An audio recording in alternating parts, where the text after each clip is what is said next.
Hey guys, I'm Lulu. In this video, we'll install wheel spacers for this Mercedes E-Class. So is it safe to run wheel spacers on all 4 wheels? It is typical to install wheel spacers on all 4 wheels. This keeps the same proportional from front to rear. Of course, you can install wheel spacers for the back only. That depends on your needs. But it must be noticed that the spacer cannot be installed on only one side. However, it is necessary to ensure that the spacer you install for the left or right are in the same thickness and data, so as to avoid damaging the balance of the vehicle.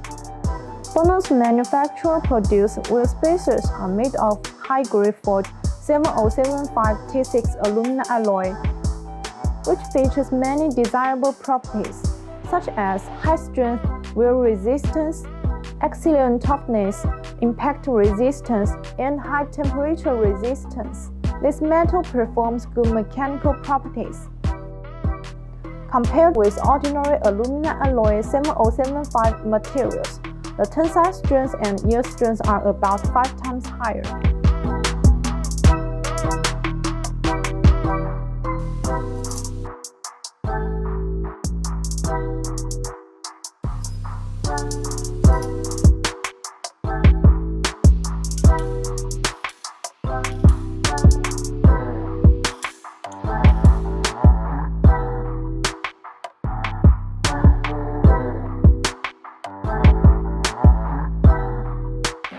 If you want to get this BONOSS OEM wheel spacers for Mercedes, please see the link below. See you next time. Bye bye.